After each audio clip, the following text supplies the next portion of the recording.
ఎప్పటికప్పుడు తాజా వార్తలు అందిస్తున్న N1 studio 24/7. Welcome to N1 studio news bulletin. ముందుగా హెడ్లైన్స్. విమానయాన రంగంలో భారత్ విప్లవాత్మక మార్పులు. వింగ్స్ ఇండియా కార్యక్రమంలో ప్రధాని.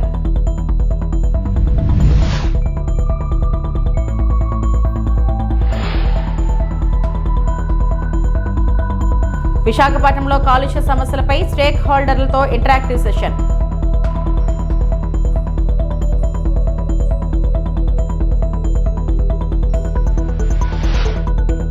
హెల్మెట్ ధరించిన యువకుడికి ఏపీ మంత్రి సవిత హితబోధ.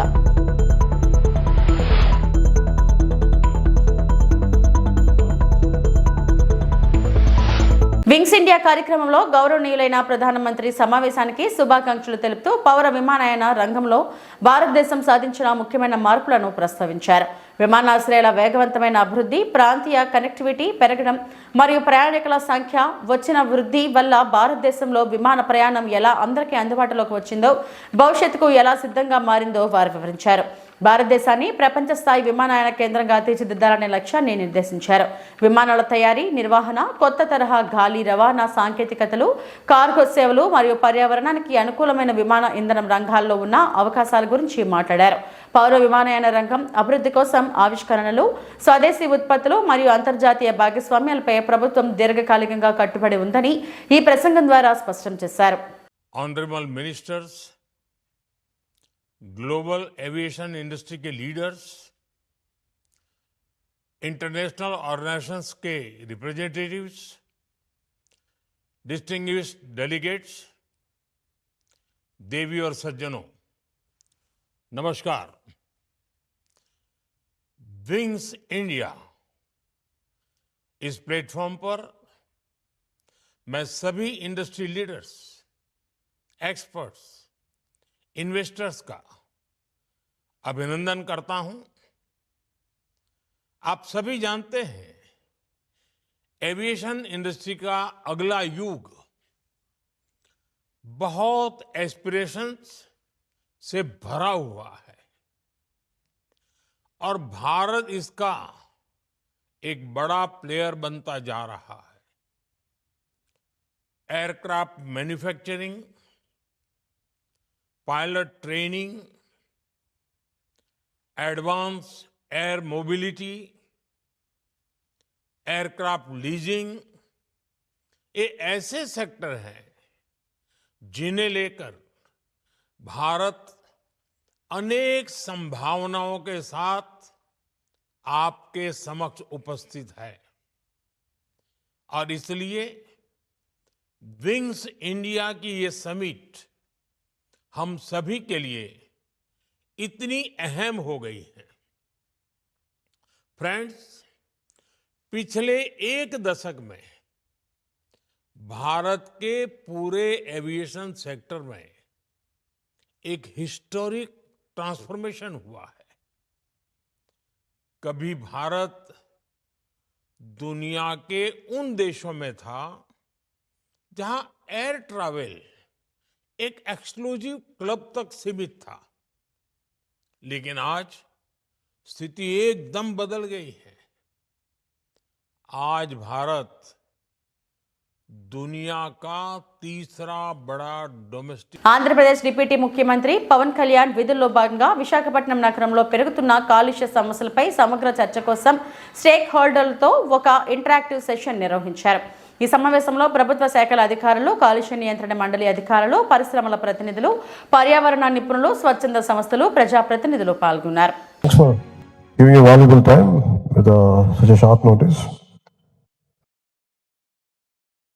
Welcome you all the heads of PSUs, industries and line departments and the media personnel here.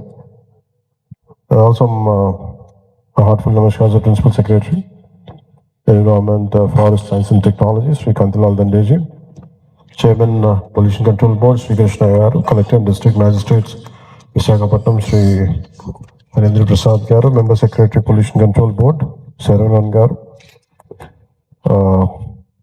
Deputy Chairperson, Visakhapatnam Port Authority, Roshni Ji, and the Commissioner Greater Visakhapatnam Municipal Corporation, Ketan Garg Ji, and all the officers, the stakeholder departments and industrialists who are present here. My heartfelt namaskars to you and my heartfelt welcome to you all. My concern is, it is more of I want to share. After I have taken environment and forest department, it's like all of you, it's quite close to my heart. And I want to give my best to it without, normally when I say pollution control board, when someone is heading kind of, environmental, at least at the heart, as a person like me who comes in, it is more like everyone looks at it as some kind of intimidating measure or some kind of, to scale. It's not about that. I would like to share my concerns, whatever the situation is there. So in entire, both the coastal, this is Srikakulam, Vijayanagaram and Visakhapatnam, we have close to 85 lakh population. And the air quality has really dropped down. And from 2009, in fact, a lot of mitigation measures has been done. After 2-3 years, again, it went up after correcting it. It's becoming quite a tough to live here. The quality of air is dropping down day by day. So the only thing is I seek your support. Helmet ధరించకుండా ద్విచక్ర వాహనం నడుపుతున్న యువకుడికి AP మంత్రి సవిత హితబోధ చేశారు. శ్రీ సత్యసాయి జిల్లా పెనుకొండలో నిర్వహించిన 37వ రహదారి భద్రతా వారోత్సవాల్లో మంత్రి పాల్గొన్నారు. సోమందేపల్లికి చెందిన సాయి అనే యువకుడు హెల్మెట్ ధరించకుండా బైక్ నడుపుతున్నాడంటూ మంత్రి సవిత నేరుగా అతడి తల్లికి ఫోన్ చేసి మాట్లాడారు. 2.5 లక్షలతో ఆ బైక్ కొనుగోలు చేసినట్టు యువకుడు తల్లి చెప్పారు. వాహనం కొనివ్వగానే బాధ్యత తీరిపోదని, పిల్లలకు హెల్మెట్ ధరించడం అలవాటు చేయాల్సిన బాధ్యత తల్లిదండ్రులదేనని ఆమెకు మంత్రి సూచించారు.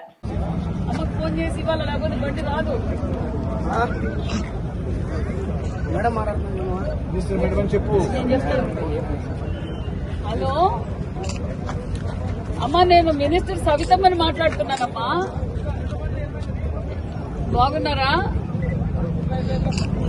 బండి మీరు మంచి బండి కొనిచ్చినారు. ఎంత పడింది తల్లి? 2.5 లక్షలు పెట్టి బైక్ కొనిచ్చినావు, చాలా సంతోషం.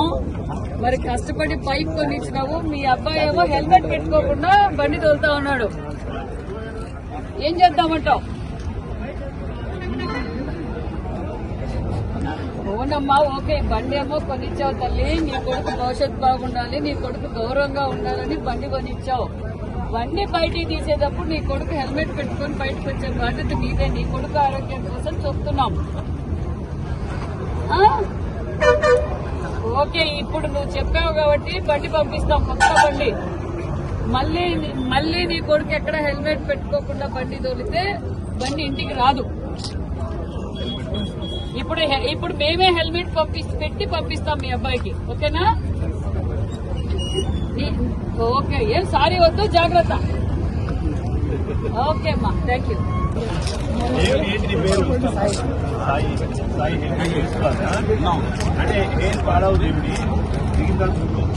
నువ్వు కూడా ఎనకుండా కూడా హెల్మెట్ పెట్టుకోవాలి.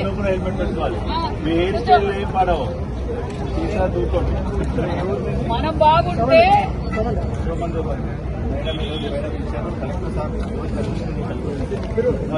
మీరు యూత్ అంతా కూర్చొని మాట్లాడుకొని డిస్కషన్ జరగాలి. మీ ఫ్రెండ్స్ కూడా చెప్పాలి, మా కోసం కాదు, మీకోసం. మీ తల్లిదండ్రులు కష్టపడి బండి కొనిచ్చారు, మీరు బాగుండాలని. మీ సేఫ్టీ కోసమే. సాధు ముసుగులో గంజాయి సాగు చేస్తున్న ఘటన సంగారెడ్డి జిల్లా నారాయణఖేడ్ మండలం పంచాగాం గ్రామంలో వెలుగులోకి వచ్చింది. గ్రామ గుడిలో పూజారిగా గురువు మహారాజుగా చలామణి అవుతున్న వ్యక్తి గంజాయి సాగు అమ్మకాలు చేస్తూ డిటిఎఫ్ ఎక్సైజ్ సిబ్బందికి పట్టుబడ్డాడు.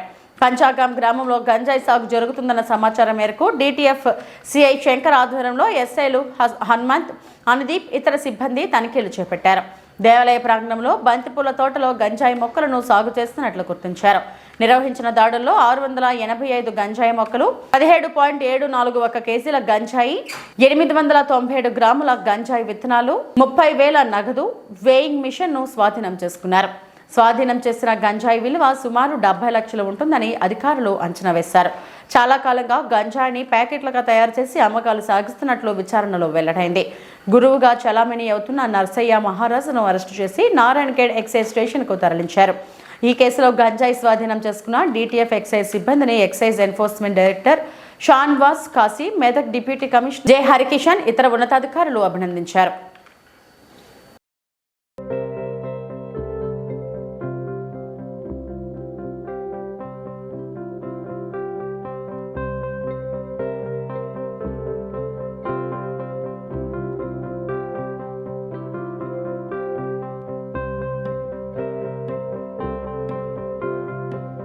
రాజకీయ నేతలకు ఫోన్ ట్యాపింగ్ కు సంబంధం లేదన్నారు బీఆర్ఎస్ రాష్ట్ర పార్టీ ప్రధాన కార్యదర్శి ఆర్ఎస్ ప్రవీణ్ కుమార్. ఫోన్ నెంబర్లు ఇచ్చి ట్యాప్ చేయమని ఏ ముఖ్యమంత్రి కూడా చెప్పడు. రేవంత్ రెడ్డి అసలు సమస్యలను పక్కదారి పట్టించడం కోసం ఇలా డైవర్షన్ పాలిటిక్స్ చేస్తున్నారని ఆరోపించారు. సిద్దిపేట పట్టణంలోని రంగదాంపల్లి అమరవీరుల స్తూపం వద్ద బీఆర్ఎస్ నాయకులు ఆర్ఎస్ ప్రవీణ్ కుమార్ మీడియా సమావేశం ఏర్పాటు చేశారు. ఈ సందర్భంగా ప్రవీణ్ కుమార్ మాట్లాడారు. స్పెషల్ ఇన్వెస్టిగేషన్ టీం నగర పోలీసుల ఆధ్వర్యంలో ఉన్న ఇన్వెస్టిగేషన్ టీం ఈ నోట్ సందర్భంగా మేము కొన్ని నిజాలు ప్రజలకు చెప్పాలని అనుకున్నాం. మొదటి నుండి భారత పార్టీ, రేవంత్ రెడ్డి కాంగ్రెస్ ప్రభుత్వం అసలు సమస్యలను పక్కదోవ పట్టించి ప్రజలకు నెరవేరని హామీలిచ్చి వాళ్ళను మోసం చేసి గద్దెనెక్కిన వైనాన్ని ప్రశ్నిస్తున్న తీరు నుండి పట్టపగలే విచ్చలవిడిగా దొంగల ముఠాలాగా దోచుకుంటున్న ముఠానది కోల్ బ్లాక్ కావచ్చు, లిక్కర్ సీసాల మీద ఇంకా 5 ఎకరాల కుంభకోణం కావచ్చు, ఇంకా రకరకాల కుంభకోణాలు, గురుకుల విద్యాలయాల్లో 125 మంది పిల్లల మరణాలు కావచ్చు, రైతన్నల ఆత్మహత్యలు కావచ్చు, ఆటో డ్రైవర్ల ఆత్మహత్యలు కావచ్చు, వీటన్నిటి మీద తెలంగాణ ప్రభుత్వాన్ని ప్రతిరోజు కూడా ప్రజల గొంతుకగా మారి బీఆర్ఎస్ పార్టీ నిలదీస్తుంటే దాని నుంచి ప్రజల దృష్టి మరల్చడం కోసం, బీఆర్ఎస్ పార్టీ నాయకుల గొంతు నొక్కడం కోసం కేసీఆర్ గారి మీద అక్రమంగా బీఆర్ఎస్ పార్టీ గొంతును అసెంబ్లీలో, అసెంబ్లీ బయట నొక్కడం కోసం చేస్తున్న కుట్రలు ఒక ధారావాహికంగా నడుస్తూనే ఉన్నాయి. దాంట్లో భాగమే ఈరోజు కేసీఆర్ గారికి వచ్చిన నోటీస్ అని నేను ఈ సందర్భంగా తెలంగాణ ప్రజలకు బీఆర్ఎస్ పార్టీ తరఫున చెప్పదలుచుకున్నాను. నోటీసే మొట్టమొదట మేము ఎన్నో వేదికల మీద చెప్పినాము. ఒక వారాల క్రితం కూడా మా వర్కింగ్ ప్రెసిడెంట్ కేటీఆర్ గారు, అదేవిధంగా సీనియర్ నాయకులు మాజీ మంత్రివర్యులు హరీష్ రావు గారికి ఇచ్చిన నోటీసుల సందర్భంగా, మాజీ ఎంపీ సంతోష్ రావు గారికి ఇచ్చిన నోటీస్ సందర్భంగా కూడా చెప్పారు. రాజకీయ నాయకులకు ట్యాపింగ్కు తిరుపతి లడ్డూ ప్రసాదంపై దుష్ప్రచారం చేయడం తగదని వైఎస్ఆర్ కాంగ్రెస్ పార్టీ నేతలు ఆగ్రహం వ్యక్తం చేశారు. భీమిలిలో వైసీపీ ఇన్ఛార్జ్ మాజీ శ్రీనివాస్ ఆధ్వర్యంలో ప్రత్యేక పూజలు నిర్వహించారు. విశాఖ జిల్లా భీమిలి శ్రీ ఐశ్వర్య వెంకటేశ్వర స్వామి ఆలయంలో జరిగిన ఈ కార్యక్రమానికి స్థానిక నేతలు, పార్టీ కార్యకర్తలు హాజరయ్యారు. కూటమి నేతలు తిరుపతి లడ్డూ ప్రసాదంపై చేసిన వ్యాఖ్యలు భక్తుల మనోభావాలను దెబ్బతీశాయని వారు పేర్కొన్నారు. ఈ సందర్భంగా మాజీ శ్రీనివాస్ మీడియాతో మాట్లాడుతూ CM Chandrababu, deputy CM Pawan Kalyan Tirupati లడ్డూపై చేసిన ఆరోపణలు సిబిఐ విచారణలో అబద్ధమని తేలిందన్నారు.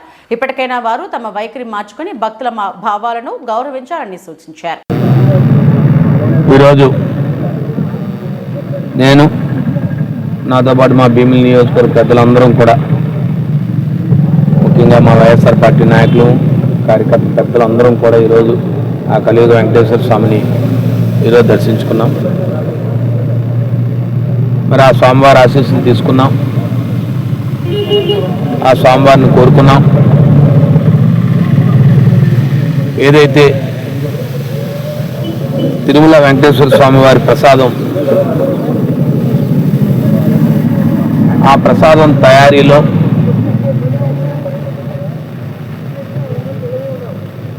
జంతువుల తాలూకా కొవ్వు కలిసిందని చెప్పి సాక్షాత్తు ముఖ్యమంత్రిగా ఉన్న చంద్రబాబు నాయుడు గారు ఒక ఆరోపణ చేయడం, ఈ ప్రపంచంలో ఉన్న కలియుగ వెంకటేశ్వర స్వామి భక్తులందరి తాలూకా మనోభావాలు దెబ్బతినే విధంగా ముఖ్యంగా ముఖ్యమంత్రి గారు, ఉప ముఖ్యమంత్రి గారు ఒక పథకం ప్రకారం ప్రచారం చేసి భక్తుల మనోభావాలు దెబ్బతిన్న తరుణంలో మరి సాక్షాత్తు కేంద్ర ప్రభుత్వం ఒక సిబిఐ ఎంక్వైరీ చేసి ఆ సిబిఐ తీర్పు వచ్చిన ధర్మిల ఆ సిబిఐ తీర్పులో ఎక్కడా కూడా జంతువుల తాలూకా కొవ్వు కానీ ఇతర పదార్థాలు ఎక్కడా కూడా ఆ లడ్డూ తయారీలో కలవలేదని చెప్పడం చాలా సంతోషకరం. మరి ఏదైతే ఆరోపణ చేసిన ముఖ్యమంత్రి గారు కానీ లేదా ఉప ముఖ్యమంత్రి గారు కానీ మరి వాళ్ళ మనసు మారాలి. ఈ పవిత్ర ప్రచారానికి కూడుకున్న వారికి మనసు మార్చి ఈ భక్తుల మనోభావాల్ని దెబ్బతీసే వ్యక్తులు ఎవరైతే ఇవాళ పరిపాలిస్తున్నారో వాళ్ళ తాలూకా ఆలోచన మారాలని చెప్పి మరి ఆ వెంకటేశ్వర స్వామి కోరుకొని మరి ఇవాళ మీ ముందు మీడియా ద్వారా ముఖ్యంగా ఈ భీమిలి నియోజకవర్గ ప్రజలందరికీ కూడా అనంతపురం జిల్లా ఎస్పీ జగదీష్ ప్రతిష్టాత్మకంగా చేపట్టిన హెల్మెట్ పెట్టుకో బ్రో అనే కార్యక్రమాన్ని మరింత ముందుకు తీసుకెళ్లేందుకు అనంతపురంలో చేపట్టిన సెలబ్రిటీ క్రికెట్ ఆటగాళ్లతో టవర్ క్లాక్ వద్ద ప్లకార్డులతో హెల్మెట్ పెట్టుకో బ్రో, మీ ఫ్యామిలీ కోసం హెల్మెట్ పెట్టుకో అనే పలు నినాదాలతో ప్లకార్డులు పట్టుకొని అవగాహన చేపట్టారు. అనంతరం ర్యాలీగా ముందుకు సాగారు. ఈ సందర్భంగా ర్యాలీలో సినీ, సీరియల్ హీరోయిన్లు పాల్గొన్నారు. హలో అనంతపూర్. మరి ఇక్కడ అనంతపూర్ ఎస్పీ గారు జగదీష్ గారు చొరవతోటి ఈరోజు ప్రజల సంక్షేమం కొరకు ఇన్ని మెసేజ్లు జారీ చేయడం జరుగుతుంది. పంచసూత్రాల గురించి వాళ్ళు ఒకటే మొత్తుకుంటున్నారు. ఆ పంచసూత్రాలు పాటించండి. ట్రిపుల్ రైడింగ్ వద్దు, హెల్మెట్ ధరించండి, సెల్ ఫోన్ డ్రైవింగ్ వద్దు, డ్రంక్ అండ్ డ్రైవ్ వద్దు, స్పీడ్ ఎక్కువగా నడపొద్దు. ఈ 5 సూత్రాలను పాటించండి. డెఫినెట్గా మీ జీవితాన్ని కాపాడుకోండి. పక్క వారిని కూడా సేఫ్గా ఉండనివ్వండి. మీరు సేఫ్గా ఉండండి, పక్క వాళ్ళని సేఫ్గా ఉండనివ్వండి. ముఖ్యంగా స్కూల్ పిల్లలు కానీ, ఆడవాళ్ళు కానీ, రోడ్డు మీద వెళ్తున్న వాళ్ళకి ఈ మధ్య భద్రత లేకుండా పోతుంది. ఎవడు ఎట్టించి వచ్చి గుద్దుతాడో తెలియదు, ఎవడు ఎలా నడుపుతాడో తెలియదు. తాగి నడుపుతారు, ముగ్గురు ఎక్కేసి నడుపుతారు, నలుగురు ఎక్కేసి నడుపుతారు, సెల్ ఫోన్ మాట్లాడుతూ నడుపుతారు. ఏదైనా చెప్తే కోపం వస్తుంది. మరి పోలీసు వాళ్ళు చెప్పేది మన మంచికే, కానీ వాళ్ళ మీద మనకి కోపం వస్తుంది. వద్దు, కోపం వద్దు. మన జీవితాలను మనం కాపాడుకుందాం. దేవుడిచ్చిన ఒక మంచి జీవితం, దీన్ని హాయిగా బతకాలంటే మరి పంచసూత్రాలు పాటించాలి. అనంతపూర్ ఎస్పీ గారు జగదీష్ గారు, అలాగే ట్రైనీ ఐపీఎస్ ఆఫీసర్ కూడా ఉన్నారు ఇక్కడ. వాళ్ళందరూ చొరవ తీసుకొని, అలాగే ఇక్కడ అనంతపూర్ పోలీసులందరూ ముఖ్యంగా చాలా చొరవ తీసుకొని మన జీవితాల కోసం, మన కోసం, మన ప్రాణాల కోసం వాళ్ళు ఎంతో కష్టపడుతున్నారు. దయచేసి అర్థం చేసుకోండి, సేఫ్గా ఉండండి అందరూ. ముస్లింలను కించపరిచే వ్యాఖ్యలు చేసిన ఎమ్మెల్యే పాడి కౌశిక్ రెడ్డిపై చర్యలు తీసుకోవాలని ముస్లిం మైనారిటీ యువకులు డిమాండ్ చేశారు. హుజూరాబాద్ నియోజకవర్గానికి చెందిన ముస్లిం యువకుడు సజ్జద్ అలీ మహమ్మద్ ఆధ్వర్యంలో పోలీసులకు ఫిర్యాదు చేశారు. జమ్మికుంట మండలం వేనవంకలో సమ్మక్క సారలమ్మ జాతర సందర్భంగా జరిగిన ఘటనలో స్థానిక పోలీసులు విధులు నిర్వహిస్తున్న సమయంలో కరీంనగర్ సిపి గౌష్ అలంను ఉద్దేశించి ఎమ్మెల్యే కౌశిక్ రెడ్డి మతాన్ని కించపరిచే వ్యాఖ్యలు చేశారని ఆరోపించారు. ఈ వ్యాఖ్యలు ముస్లింల మనోభావాలను దెబ్బతీయడంతో పాటు హిందూ ముస్లింల మధ్య విభేదాలు తలెత్తేలా ఉన్నాయని వారు తెలిపారు. మత విద్వేషాలు రెచ్చగొట్టేలా చేసిన ఎమ్మెల్యేపై చట్టపరమైన చర్యలు తీసుకోవాలని కోరారు.